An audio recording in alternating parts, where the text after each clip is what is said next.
वैसे तो दोस्तों हमारी इस दुनिया में बहुत सारी चीज़ों की खोज हुई है। उन्हीं में से एक खोज क्रूड ऑयल यानी कच्चे तेल की भी है, जिसने हमारी इस दुनिया के विकास में बहुत तेजी ला दी थी। दोस्तों इतिहासकारों के मुताबिक कच्चे तेल की खोज सन 347 में चाइना में की जा चुकी थी। चाइना के लोग छोटे छोटे तेल के कुएं खोदकर उसमें से कच्चा तेल निकाला करते थे, जिसको बाद में वो लोग या तो जलाने या फिर इमारतें बनाने के काम में लिया करते थे। और कुछ इतिहासकारों के मुताबिक तो यहाँ कच्चे तेल का यूज मेडिसिन के तौर पर भी किया जाता था।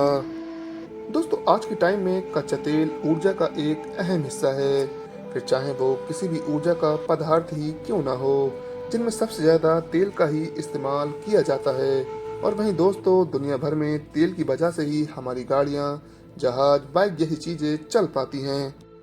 दोस्तों जब तक कच्चे तेल की खोज नहीं हो पाई थी तो हमारी इस दुनिया में तेल दूसरी चीज़ों से निकाला जाता था, जैसे जानवरों की चर्बी, भेल मछली और मोम जैसी चीज़ों से तेल निकालने का काम किया जाता था।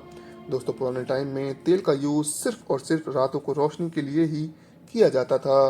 क्योंकि दोस्तों उस टाइम तक ना तो कोई वाहन था, ना ही कोई ऐसी चीज़ जिसमें तेल का प्रयोग किया जा सकता था।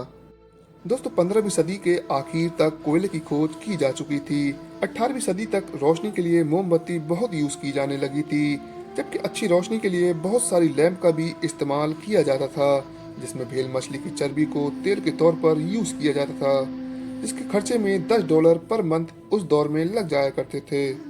सन 1679 में फ्रांस के एक खोजकर्ता द्वारा कोयले की खोज के बाद से कोयले का यूज उपयोगी तौर पर किए जाने लगा था, जिसका इस्तेमाल रोशनी के साथ साथ भाप के इंजन यानी ट्रेन और कारखानों में किया जाता था। और एक वक्त के बाद फिर कोयले से भी तेल निकाला जाने लगा था। दोस्तों जब 18वीं सदी में इंडस्ट्रियल रेवोल्यूशन की शुरुआत हुई तो बहुत सी कंपनियों में रात में काम करने के लिए तेज रोशनी की जरूरत पड़ती थी, जो कि भेल मछली से बनने वाले तेल और कोयले से होने वाली रोशनी उतना अच्छा काम नहीं कर पाती थी, जिनका इस्तेमाल कर पाना भी इतना इजी नहीं हुआ करता था और उनको मेंटेन करने में भी बहुत समय लग जाया करता था। दोस्तों जैसे जैसे कोयले की मांग तेज हुई तो उसी के साथ साथ उसकी खोज भी तेजी से की जाने लगी, जिसकी खदानें जगह जगह पर की जाने लगीं।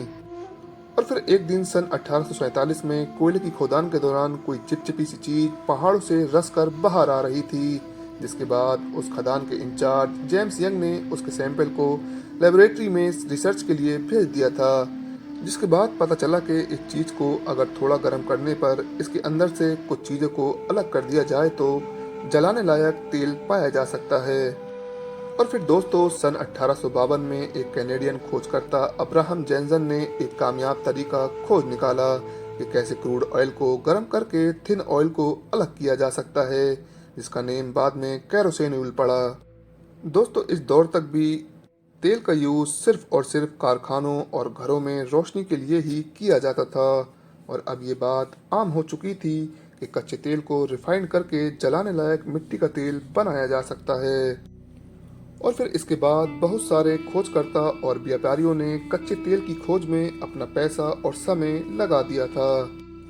और फिर अब्राहम जैनसन ने कच्चे तेल की खोज की जिम्मेदारी एडविन एल्ड्रेक को दे दी, जिसके बाद उन्होंने काफी जगह पर कच्चे तेल की खुदाई का काम शुरू कर दिया था, लेकिन शुरुआती टाइम में उन्हें कोई खास कामयाबी नहीं मिल सकी थी। पर हाँ दोस्तों कुछ सालों की मेहनत के बाद सन 1859 में लगभग 69 मीटर की खुदाई के दौरान धरती से तेल का फुहारा फूट पड़ा था, जबकि कुछ लोगों का मानना है कि एल्विन एल्ड्रेक ने कीचड़ में से ही इसकी खोज की थी, लेकिन इस बात का कुछ ठोस सबूत नहीं मिलते हैं। दोस्तों कैरोसिन की खोज के बाद अब इसकी मांग हर तरफ बढ़ गई थी।